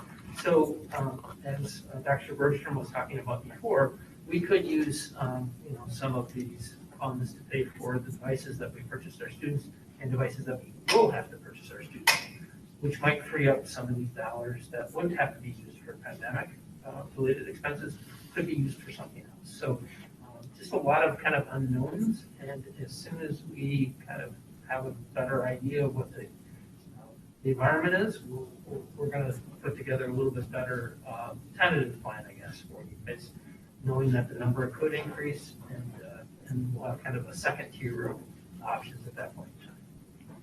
So what we'd like to be able to do is come back to you probably in mid-June with a slightly more detailed ESSER plan report that perhaps as our proposal to you to approve in sort of a broad generality, whereas you approve of the framework we are using to make the ESSER decisions, so that if indeed you approve it, we can begin the work of hiring some of the people that we would be attaching to the use of these funds. And then one more thing on our dependencies, and that is currently our mental health coordinator position housed at the high school is a grant-funded position. And we've applied for the grant again, but we won't find out if we get it until September. So that's, I think, another thing that we need to have working in our planning process to make sure that we can continue to pay for that position also. Okay, so this has been quite a bit. Do we want to stop and see if anyone has any questions just about what Leslie and Andy have presented? Go ahead, Trey. So just so I'm clear, the math intervention that we're talking about, that would be for next year already, we would Yes. bring it on. So I guess, you mentioned coming back to us in June, but knowing that there's an urgency with hiring to make sure that we always get the best candidates during the summer, I mean, is there any possibility that we could start that process earlier? Yes, we could come back at the May 24th meeting if you'd like. And then my second question is on the multilingual learners. You mentioned that there's a threshold that we have to get to your 20 students or whatever, we're not, maybe not quite there. So am I following this correctly that we may take that leap to pay for that, say that first or second year with ESSER funding, but then we would hope to reach that threshold after? Yes, exactly. Okay, that's all I have, thank you. Anyone else have any questions? Kevin, do you have any questions? I had a question about the multilingual learner. I think I heard Troy say the threshold's 20. Is that a state mandate or an ESSER mandate? That's state. Okay. So even minus the ESSER funds, we would have to have a bilingual program in place once we reach that threshold. Okay. And so what we're looking to do is be able to support our multilingual learners in multiple ways with the addition of some either ESL or bilingual supports at 2 schools, OHS and FES. Okay, I see. So if we have 20, we're required by the state to have such support, correct? Yes. Okay. And we're well short of that or ballpark on that, just out of Well, curiosity? we think we're going to be very close, Okay. somewhere around 18 or so. Okay, thank you. Anyone else? I think this was really a great presentation, and it really gives us a sense of what's coming. But I think the other point that Dr. Bergster mentioned too is we've seen a lot of this. This has been part of our staffing priorities, and so we're sticking with our priorities and then looking to see what we can do in terms of academic support, mental health support, multilingual, and our expenses. So Yeah, just I guess to follow up, Chris, sorry to jump in there, but kudos to you for kind of laying this out in priorities and that it's aligning with all the things that we've been talking about for several years now. So I really appreciate that we're not just trying to spend money where we need to spend money, that it's really, this is really, really well thought out, and we'll thank you for that. all right, moving on All right. to teaching and learning update. You bet. Here we go. So this is what we'll be discussing today. The final weeks, our celebrations, summer semester, a little more in the visioning and strategic planning, fall, and then action steps. So as we know, our numbers related to positive COVID cases are decreasing. And that's really exciting as we continue to follow the health protocols and increase the number of people in our school system who are vaccinated. So as usual, we start off every day with the Panther Pledge right before students come to school. And there are other things that we've been doing all year long related to health and safety protocols that have really, really helped and have made a big difference. And here's another thing that's making a very big difference. And I want to say thank you to Gina Jonan. She's worked very hard on this. On several occasions, she's had to work very hard on our vaccination planning, but now we're getting to the point where we can plan for our students. So the UW Health Oregon Clinic has 2 days set aside for first dose and 2 days for second dose, where they are holding appointments open for our students. This is a Pfizer vaccine, and we also know that today the FDA approved Pfizer for 12 and 15. So in speaking with Gina this morning, UW Health would love to have the problem of not having enough appointments open, but right now they feel like they're going to be able to meet the needs of our 12 and up if people begin to go in and receive the vaccination. So we'll be sending the link to our families and students soon so that our parents can, or family members can register our students. because of course with the vaccination, parent or guardian permission is required. And then our spring events.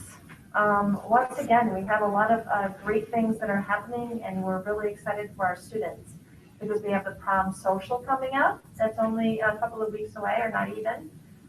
Wednesday, June 2nd is an in-person day. Remember, we added a Wednesday in-person day at the end, and a synchronous day for our online students. June 4th is our last full day of school, and then, of course, the 13th of June is our graduation ceremony.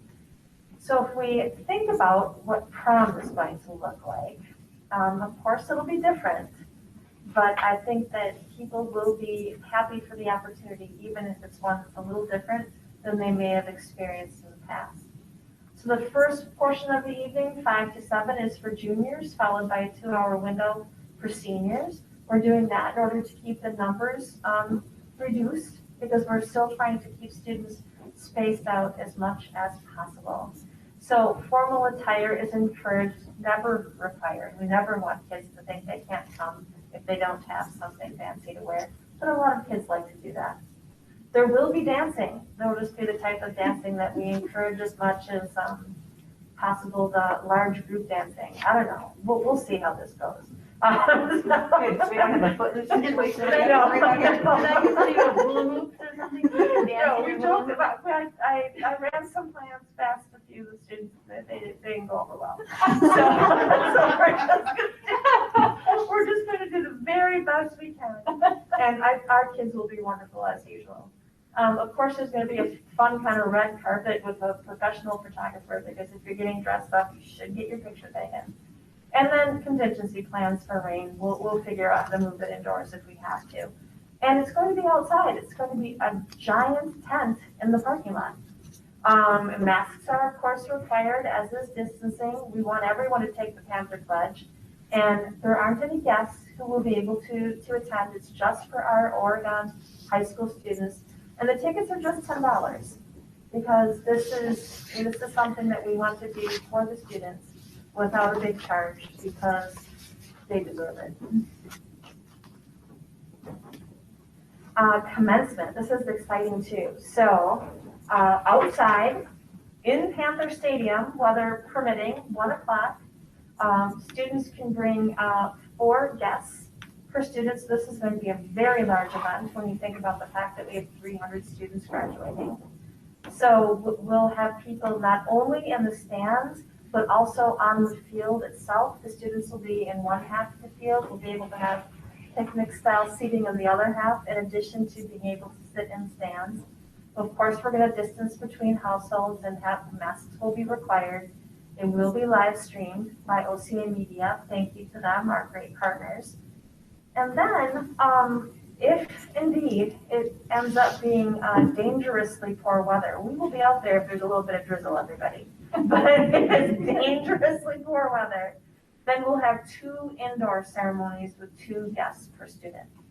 And we'll be doing it the exact same day, and we'll make that call by 12 p.m. Saturday before.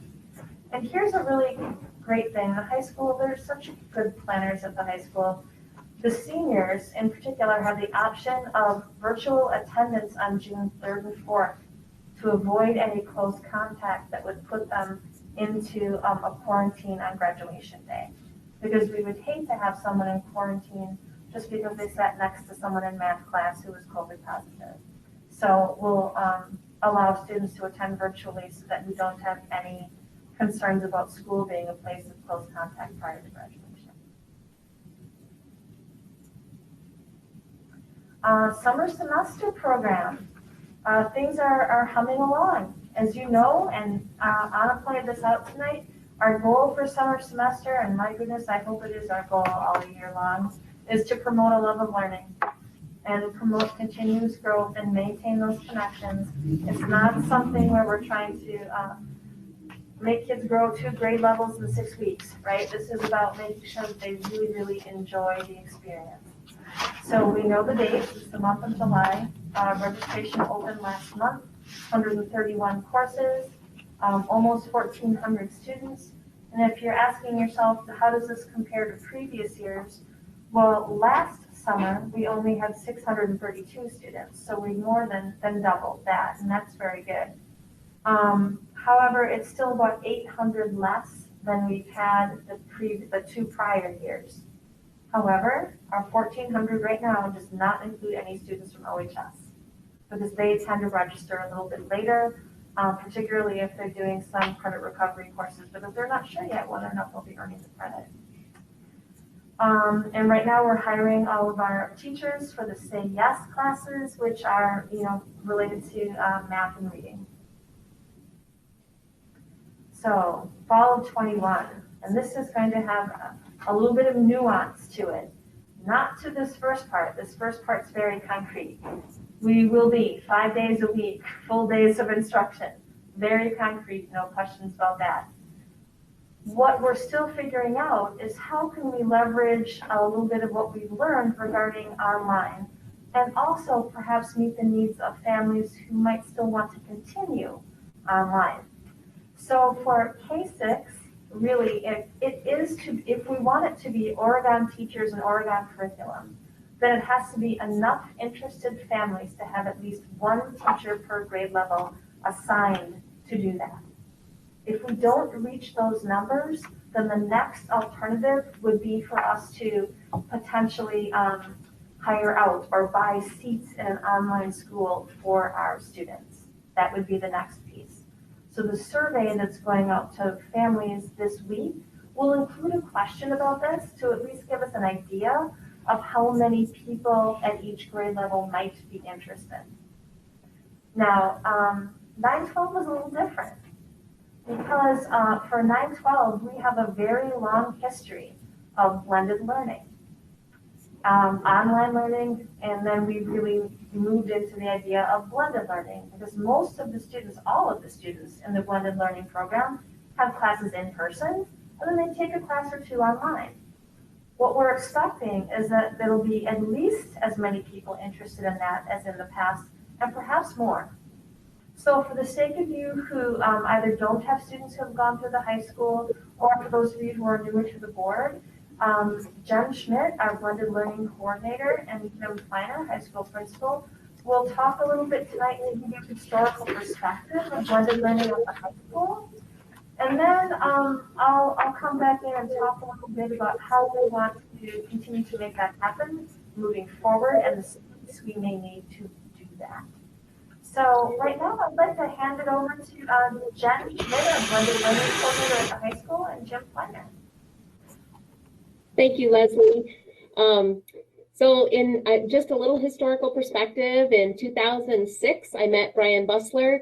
I was working as a private tutor using online content, and I shared with Brian that many schools were offering online options. That began many conversations. In 2009, Oregon School District began offering online learning options for the first time. And while there was some online curriculum offered to the K-8 grades, most of these courses and offerings were at the high school level. These high school courses were subcontracted out to outside online instructors. And at that time, we had about a 50% completion rate of those courses, or 50% success rate. In 2011, I was hired in the fall, and my first task was, the first task that I was given was to increase the success rate of our online OHS students. Knowing that we hire the very best teachers here at Oregon School District, my first goal was to change our plan from our outside instructors to OHS instructors. By 2013, we had a 90% success rate. Anna and Tim, I heard you mention about the student-teacher authentic relationships, and this really is data, the evidence to prove that. In addition, we work to create our content and to customize purchased content. Over those 8 years, we were able to develop courses for OHS and OMS students who needed flexible learning options. We customized courses, developed blended learning labs, and personalized offerings. We provided Oregon School District teachers whenever possible. However, we still do contract out when we absolutely have to for courses like Mandarin or French or AP Government as examples. We consistently run at over 90% completion rate or 90% success rate. In 2018-2019 school year, we had over 300 students, individual students, take online blended courses over 600. Let me say that again. We had over 300 students take over 625 courses over the whole course of the year. The reason I go back to 2018-2019 is that is the last year of official data. At the end of that, at the end of that school year, we had approximately, not quite, I think it was like 47% of OHS students had taken an online course before they graduated. Now, the reason I went back to 2018-2019, as you all know, 2020 happened, and 2020 to today, we are in COVID world. So in the spring of 2020, we were confident that we could make things happen so students could continue to learn. We worked together, we became experts in various platforms so we could both learn from and teach our coworkers. In this style of collaboration, we provided just-in-time learning for each other in the pursuit of providing the best instruction we could to our students. And now we have new data. Every single student in the Oregon School District has taken both synchronously and asynchronously courses. We know which students thrived in these platforms and which ones struggled. We know that some would love to continue with some of these options, while others love the fully in-person model. Kevin, you talked about all students and described the various definitions for success. My favorite line in our theory of action is each and every student. So where do we go from here? We use what we know to be successful for those students who need and want flexible learning options. We have never been better equipped to do this than we are right now. Moving ahead, the drivers for this work are really going to be a couple of different things. Number one, we're going to continue to focus on students that need to recover credit, and our online and blended learning options are going to be a vehicle for students who need to recover credit. Second driver for this work is going to be students and families that really want flexible learning options for one reason or another. It may be related to mental health concerns. It might be allowing them to load their schedule with more things that they're passionate about. It might be giving them opportunities to do some things that aren't normally a part of our course catalog, or just giving them more control over their time.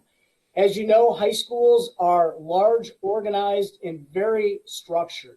And this is something that as we build forward and we innovate, we're very incredibly fortunate to have Jen Schmidt as our online learning coordinator, because not only is she visionary, she's highly collaborative, and she is able to engage the talents of our staff in our building to really harness the synergy that comes when good people who care about kids have really important ideas. And we also want to underpromise and overdeliver, because we do not endeavor to be an online high school with a 50% success rate. We do know that most of our kids benefit from being in a classroom with a teacher, but many more of our families we anticipate are going to want options, and we want to begin to build our capacity. What we did in the emergent situation to scale was truly amazing. But right now we want to be more planful and build our systems to be successful by design.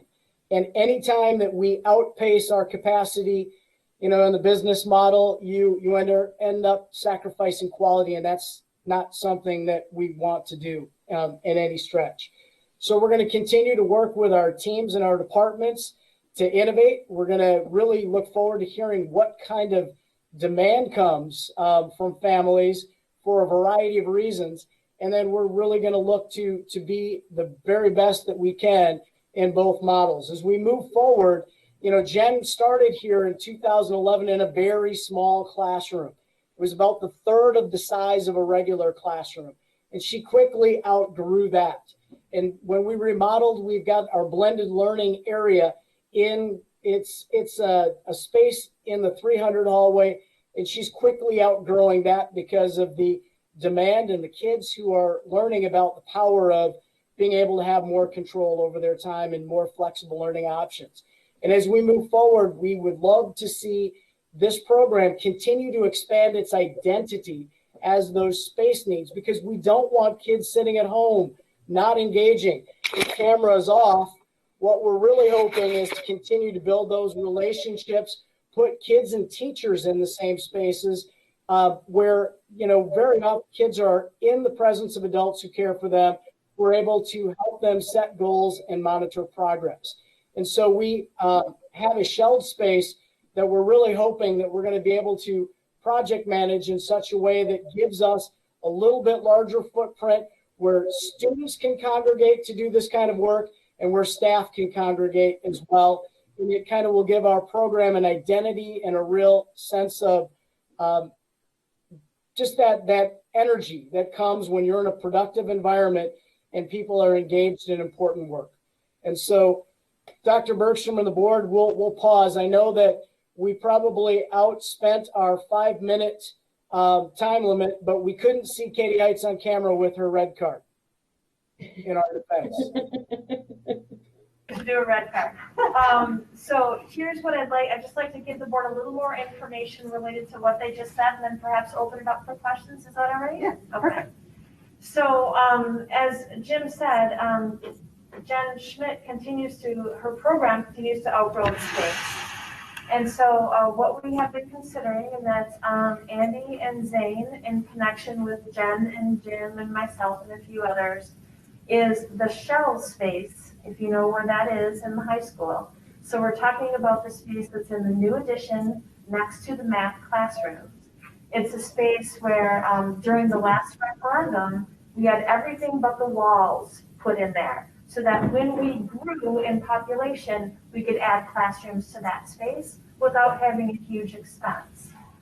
And what we'd like to do as we are in this in-between phase is to turn that into a blended learning program area, where Jen would have an office, there would be a classroom, and there would be places for individuals and small groups to work. So let's say if a student has his first 3 classes at the high school, but his 4th ever class is one that he is taking in an online format, he will have this place to go.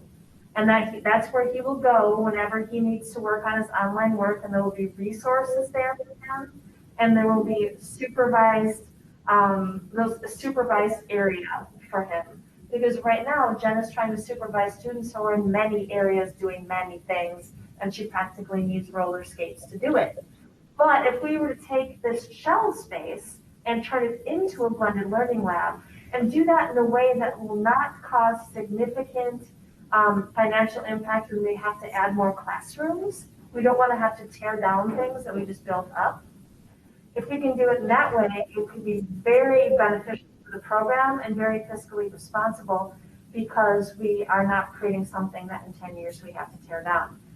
And then what we would propose to you, not tonight, tonight is just a night for thinking, not for deciding, but we would propose that we would pay for the finishing of the shell space for the blended learning lab with regular budgetary money that goes unspent or is freed up because of things that are put into ESSER.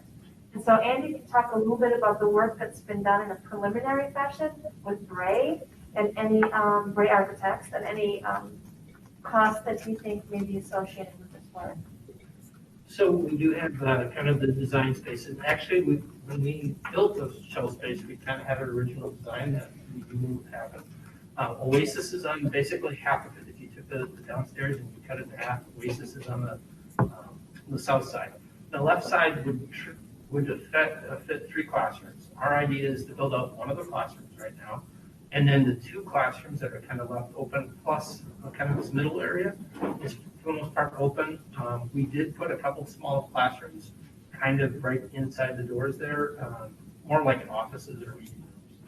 So if we ever were to turn it into 3 classrooms, it'd just be very small remodeling to take out those two little conference rooms.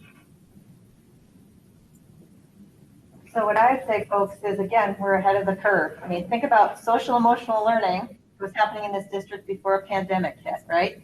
Jen has been doing this work for 10 years. And what did you say, Jen? 40% of the students that came through Oregon High School had some form of blended learning? Yeah, it was so painfully close to 50, but we don't have all of the data accurate, like the very end data. So we're going to stick with the 47%. I mean, and I do want to say, this is not the Jen Schmidt. I have an amazing department. I get to collaborate with some of the most amazing teachers. So thank you guys. I really, really appreciate your super kind words. I have, I think, the most amazing department, but we have really great teachers that are running this program as well. And I would just go back to what Troy said. We've got, as a board, we've got to stay out of adult-defined education and get into student-centered learning, right? This is a really great example. So I'll open it up for questions or comments. Anyone have any questions for Andy or Leslie or Jen or Jim? I just think it's really exciting to hear that we're finding ways to maintain some flexible options for more kids, more students. I just think that's tremendously forward thinking, and what a great way to again take some of the good from this year and carry it forward. So thank you for doing that. Wonderful to hear. Okay. Sounds like that's a show of support. All right, then we will bring back a proposal for you at the next board meeting. We just wanted to put this out in front of you today so you could begin thinking about it. Thank you, Jen and Jim. Yes, thank you, Jen and Jim. And Jen, I agree with you. You have a wonderful department. So thank them all for us. And thank you very much for being here tonight. Action steps, end of the year survey is going out, we believe, tomorrow. And as you know, we've been working with school perceptions, and they are research-based norm survey questions, and we're really excited about that. And then, of course, our vaccination clinic, the sign-up information will be coming soon, and we are still hiring staff for summer semester. Just one thing before you move on, Dr. Bertram. I know that there have been questions in the past from some board members about survey questions, and so I want to make sure people understand what a norm survey is. It's questions that allow us to compare ourselves to other districts, and so you have similar questions, so you can actually make comparisons. And so that's why that's important that we do that, so that we can also look at our data, but then we can compare it to like districts and have relative statistically valuable data. Thank you.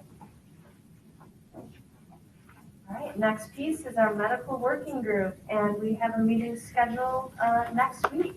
And you can tell from the timeline that there's been really good work done by the group so far, and one more meeting to go. For our equity update, you've seen this many times. It's the fact that in order to achieve a more equitable educational environment, it's not one thing, it's many things. Here's an example of one of many things. This was so fun. The 4K Storytime event that 4K Principal Jackie Amlong spoke about last Thursday night.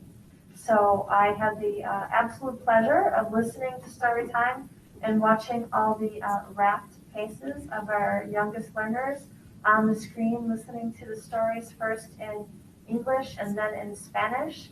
And it was a wonderful way not only to expose our kids to some great literature, but also to help our parents support them in learning how to have these discussions with our youngest kids. Leslie, can I jump in for just Please, a second? please. I'd like to make the recommendation to the board that everybody reads Saturday.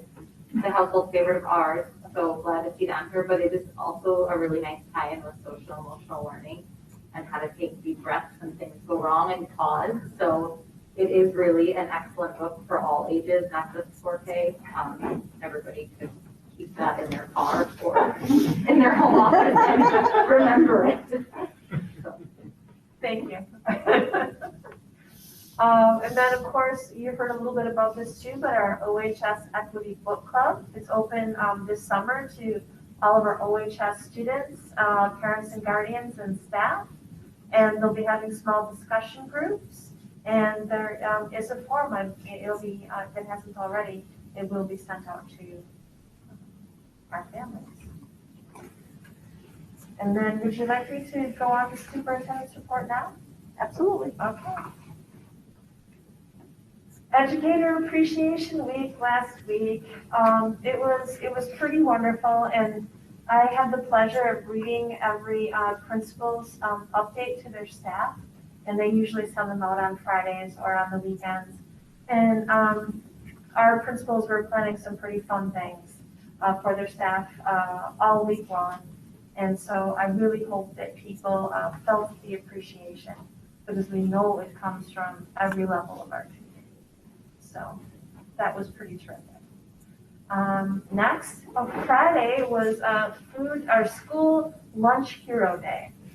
So I expected, of course, some superhero capes, because I was told that that might be happening. And I went and visited one of the teams, and they said, no. Instead, they had really cool aprons that had school lunch hero day on it, and that was fine. They did not want a cape. But they've been pretty darn amazing. Because think about it, they were hired to do food preparation and serving, and they're good at it. And so many of them have asked to be bus supervisors and cleaners and learn an entirely new way to prepare and deliver food. Oh, and they were food deliverers. So they've really, really been an amazing team this year, and we're very appreciative of their work too. And then this was so much fun. This Saturday down in Janesville, state cross country meet for our boys team and our girls team, and you see our second place, our runner-up champs for the state of Wisconsin. You see the team pictured here on Saturday. So that was really, really a cool win. It was very fun to see them running by and cheering them all on, and a great accomplishment. And then for our boys team, our runner from the boys team was Giordano Solinski. And he had a personal record and finished 7th place in the state. So he did an excellent job on Saturday too. It was wonderful to see. And then congratulations to all our alternate fall athletes. So in girls golf, we had sectional qualifiers, regional finalists for volleyball, and state appearances in both girls tennis and girls swimming. And then boys soccer were the regional champions. You know, they lost in sectional Saturday, but they had the regional champion title, and it's well earned. So that was thank you to all the people who made the alternate fall season work for our kids, because it was a great experience. This week we have National School Nurse Day. And I have to tell you, they have had probably one of the most drastically different jobs this year than anybody else, because they went from going to multiple schools and serving medical needs to learning everything they could possibly ever know about COVID and about quarantining protocols, and calling and not always delivering the best news to families related to quarantines. And they have been absolute champions. And so they absolutely deserve May 12th School Nurses Day. And then just to wrap it up, and this was super appropriate given the fact that it was Educator Appreciation Week last week. 2 weeks ago, we ended with amazing students and amazing times. And this one was amazing staff and amazing times. You can tell from the pictures, and you know the stories behind some of them because they were in the leadership team presentations last week. But everybody's had to make adjustments. Everybody's had to take a deep breath, as exhibited in the book Saturdays, and come away with something new.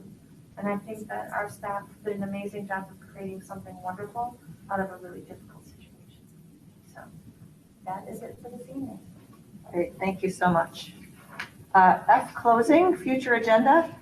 We've got lots of things happening with the board over the next couple of weeks. So most of you know about May 20th, and then we'll have committee meetings and future meetings. Then we'll also let you know about some things we're talking about in terms of meetings in June and July. So we'll get that out to the board too. So if you have anything that you want specifically on the agenda, please email me and we can chat about that.